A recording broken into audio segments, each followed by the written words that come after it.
league and all this. So if we have that, if that's the case, then injuries shouldn't be a factor when it comes to we're not going to win the league because we have that amazing squad that we keep speaking about, and I'm very proud of that squad. I love all those players, and there is quality in that team. So that has been happening, but it's not something I'm going to use an excuse. We should be overcoming them. We are currently still top of the Premier League. However, Man City are right behind us. They're getting their act together, man. The Sharks, they're sniffing around. So there's that, and I just the mood right now is I'm fine. Everton's going to be a big test, and the reason why I say that is because you see me, I'm not a fan that goes, is this sustainable? I don't look at a performance and say we can't keep doing this because it's going to affect us. Because I'm a live in the moment fan. I kind of take game by game. However, that Wolves game has made me go, we won, so cool. You man can say that's fine. You can laugh and say, listen, you don't need to get over the top because we won. But I'm looking at that game and saying, I'm taking everything that I just saw home to Wolves. And if we drop points at Everton, I'm going to say all the signs were there against Wolves. So all these things that I'm not going to say negative fans, but fans that want to just get their point across and be proven right when they say this isn't sustainable and all this and look at this. So I'm like, I shoot them down and play the other side, and I think I'm quite sensible in the arguments. But now when they were doing it to me against Wolves, I was like, do you know what? You are right, but we don't know until Everton. Maybe that was just a blip, that bad performance. I still think it's inexcusable because how Wolves, where they are on the table and whatnot, I still think the performance was ridiculously bad and it's annoyed me. But it doesn't mean anything if we go on and win our next couple games till the end of the year. However, if we drop points at Everton, I'll be vexed. So right now, I'm on a thin piece of ice with Arsenal. I'm just like, I'm happy we're top of the Champions League. We've been amazing. Our record in Champions League phenomenal. I don't think we've had a bad season. I don't think we've had a bad season to start. I think we've had a really good first half of the season. Got a good platform. Yeah, we've got a good to now kick on. And really, if I'm honest, this has been Arsenal of old. Like, it's been Arsenal of old. We've started seasons very well. We've obviously ended up finishing second. We're now in a position where we have a good squad. Yes, there's injuries. We have a very good squad. We're top of the league, top of both leagues, Champions League and Premier League. Now you just have to carry that. This is where the test comes. This is where we all Arsenal fans are locking in, because this is where we get laughed at. This is where everyone's waiting for us to bottle or fall or topple off the top. So now this is where the test comes. And Wolves was like a little check to reality. Like, yo, listen, you relax. Yeah, you're not. You may. I thought we were that. Just remember this: every team can be a problem in the Premier League. So I just think when we go to FCA, Hill Dickinson Stadium, it's a big one. I'm very much going to be looking at performance. If we drop points there, I'll be honest. There's going to be even meltdowns from me. I reckon there'll be meltdowns across our whole Arsenal fan base, but meltdowns from me. We don't win or lose it on the weekend. We don't win or lose the Premier League, but boy, Wolves was peak.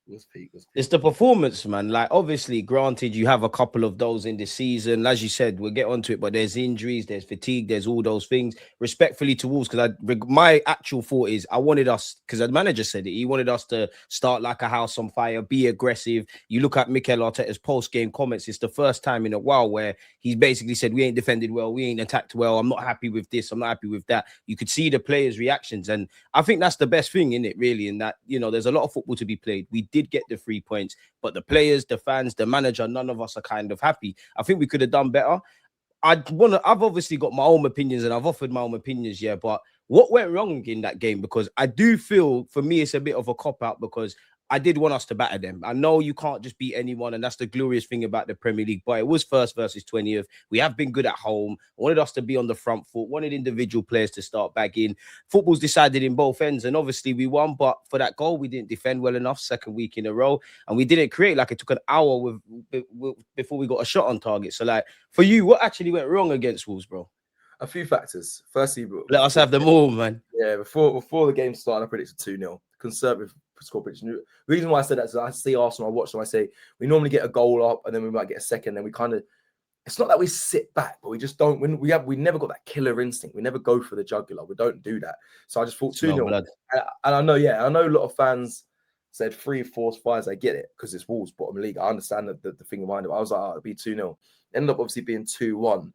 And a lot tighter game than I expected. I thought it was going to be a 2-0 comfortable game. It was a 2-1 very uncomfortable game. I think factors were, again, yeah, there's a lot of fatigue, but I still can't use that too much. We have such a good squad as a reason.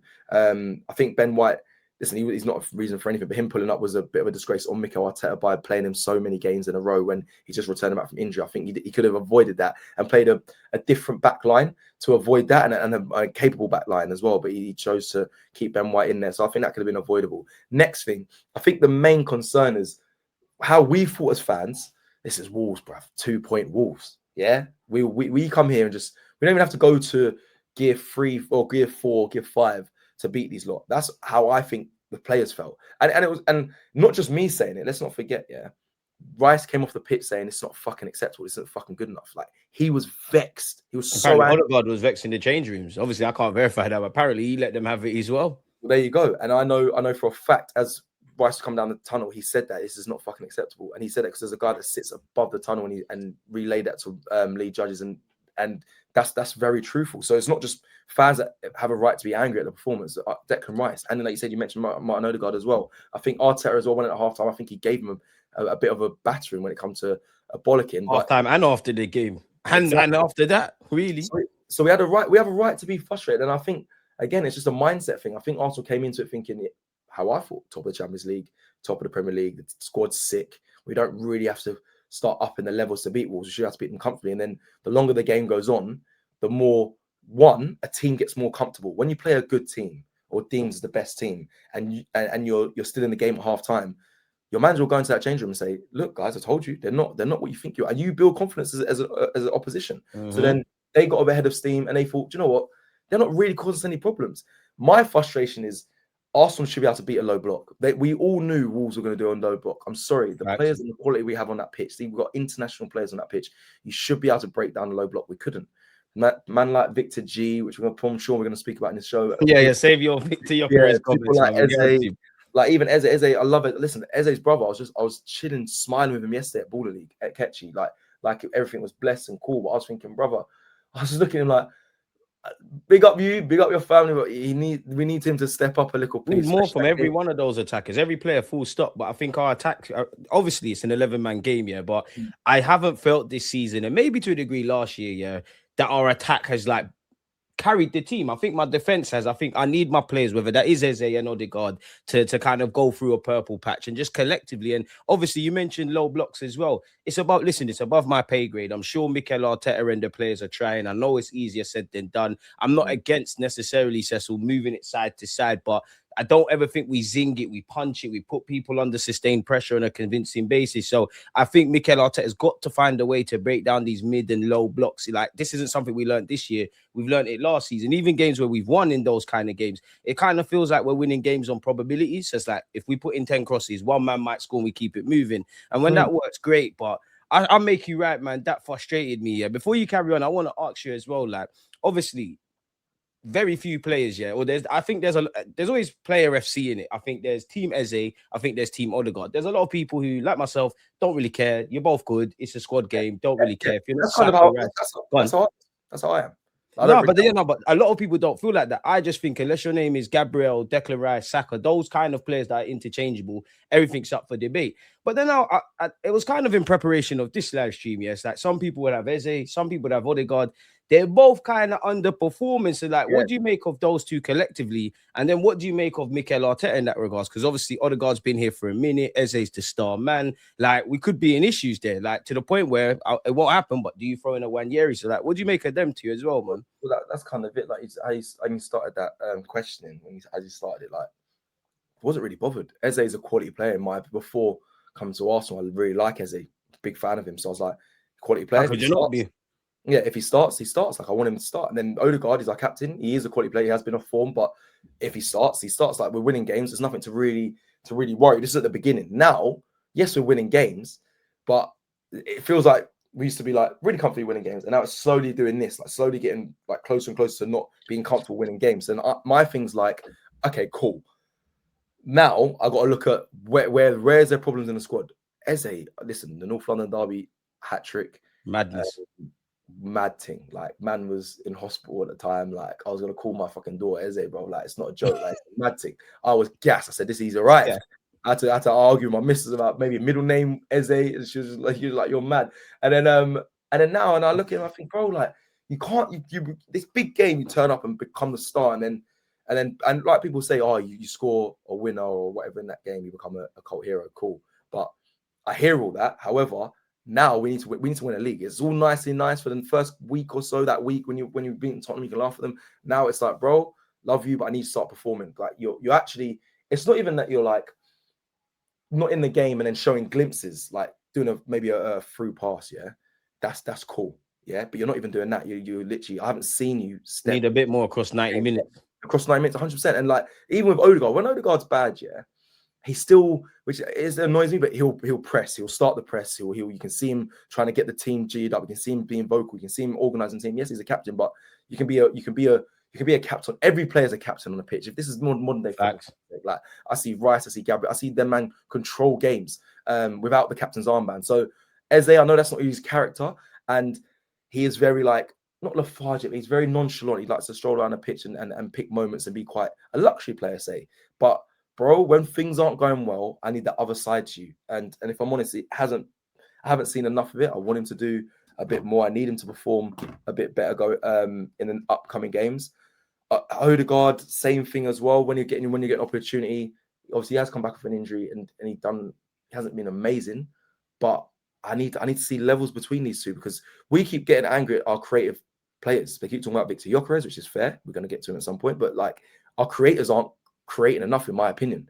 So that stifles a lot of things. I've seen people have a massive go at Zubimendi and Rice because they're not creating more. I'm like, that's not really their jobs. Yeah, they can add to that. Rice can create at times, but he does the corners, he does the free kicks, crosses, he gets assists. But people looking at them and pointing things at Zubimendi and Rice at times. I'm like, bro, why are we ignoring Odegaard and Eze's form? They're not good enough right now. They're not playing good enough. So and the manager, because look how many names you dropped there. Like that's on the gaffer. And again, I had you on this platform. We was gassed about Eze and Gyökeres and this one and that one, but we sat there and said we hear it. It's going to take time. We're happy about that. But signing players are half the job. It's like going Selfridges and buying Gucci, Louis Vuitton, all of this kind of stuff. You can buy the clothes, but if you don't know how to style it and pick out an outfit, you're in problems. So I make you right with that comment.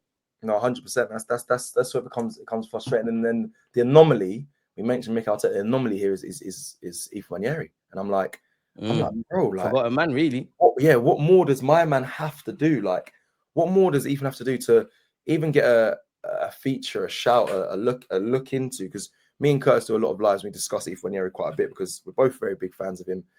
He's an electric player. I think he's been a bit harshly done by. Likes to shoot as well. Love that. Yeah, bro. He doesn't really get. He doesn't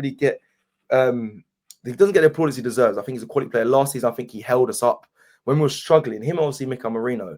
I think they just held us up. I'll be real. Like he came in when Sterling was playing really bad. Trossard wasn't the form he had, nor was Martinelli. Ethan come in and get an assist, push the game forward, take shots, add to the game, and now he's just like he's the forgotten man.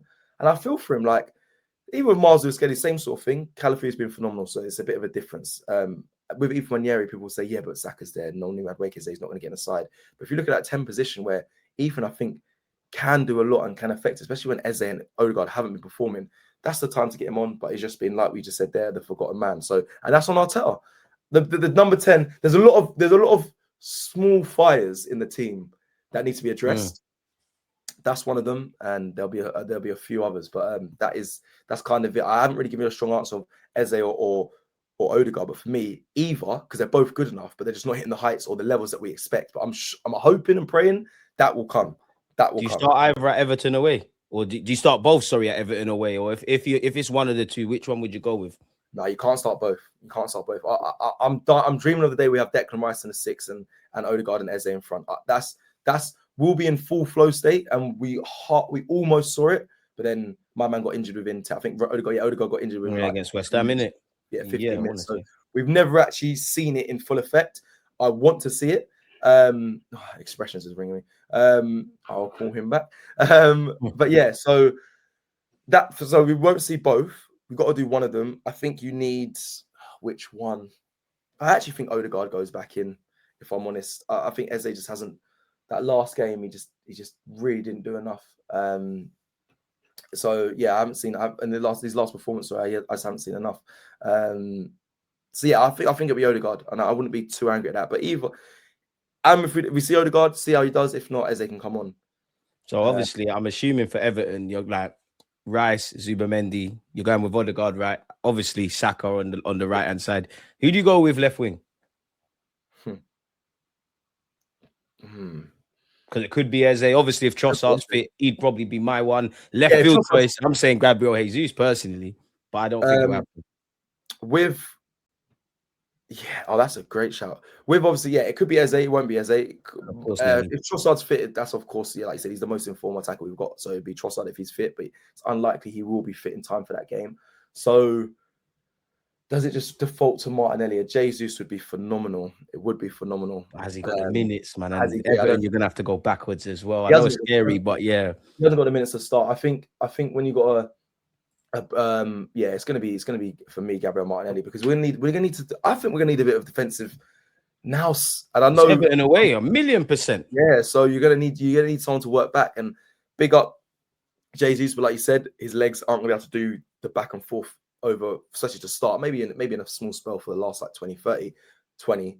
And then with Trossard, he's come back from injuries. He's going to be wanting to do the defensive duties as much, probably not.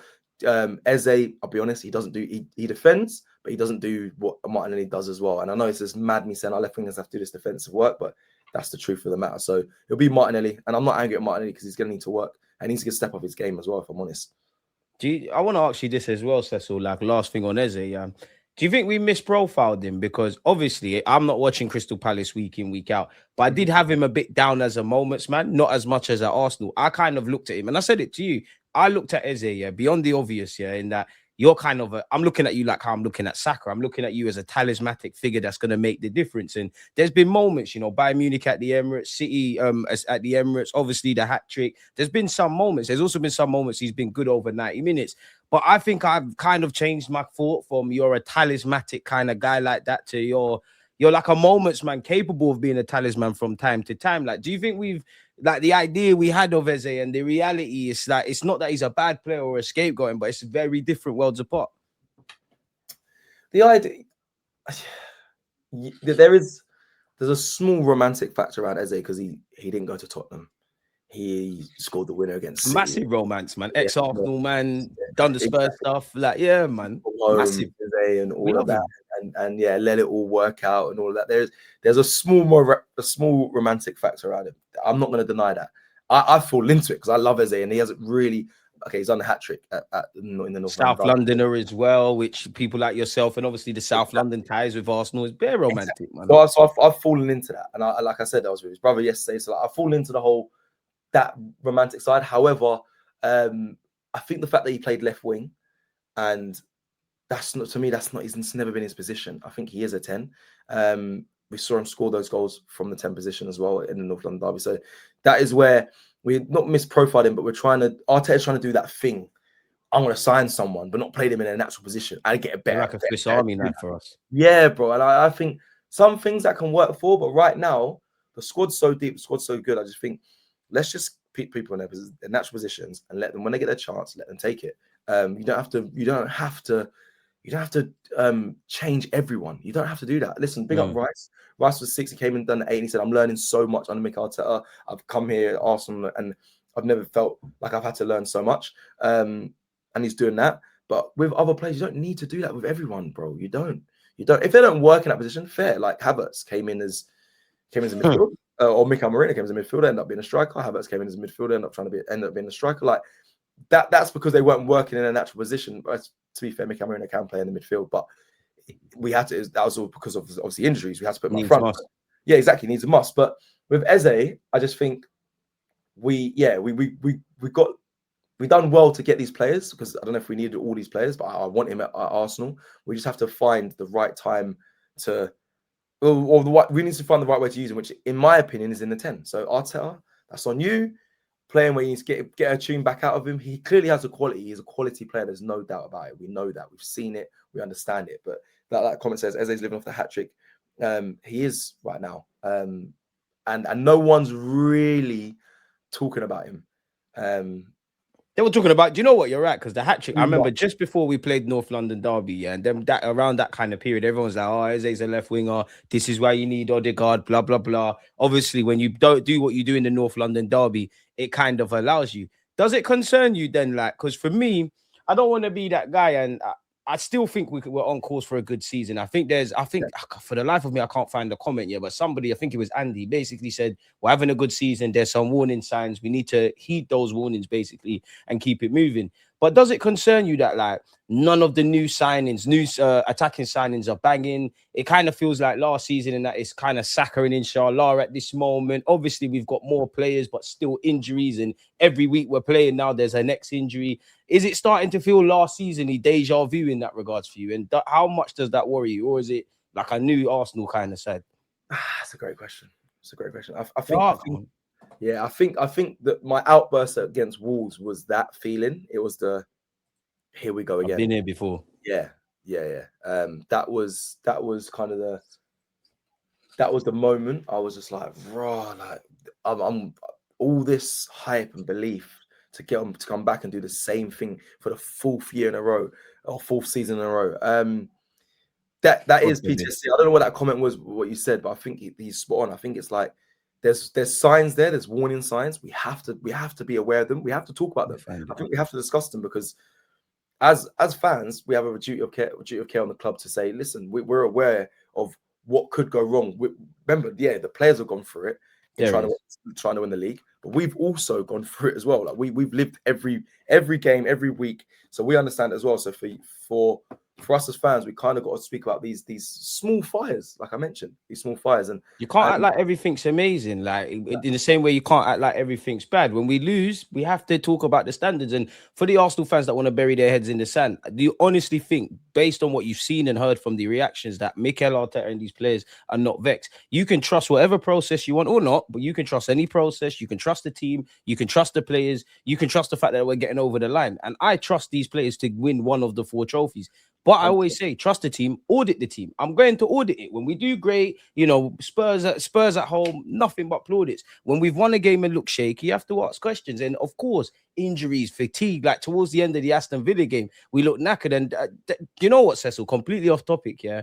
And obviously there's injuries and all that kind of crap. But once you get into the pitch and it's 90 minutes, yeah, I do feel Mikel Arteta has to shoulder some blame, but I feel like our game management, when to kind of go gun-ho, when to see out leads, again, you saw the way we creep back at Wolves. You saw the way we conceded against Aston Villa. And Mikel Arteta in the last 2 weeks, obviously he has to take responsibility, but it's almost like he's sending indirect messages like, why are you players sitting back and dropping deeper and deeper? Like, we never told you to do that. Or is that the players? I don't know. Like, we need to kind of go back to basics in that regards.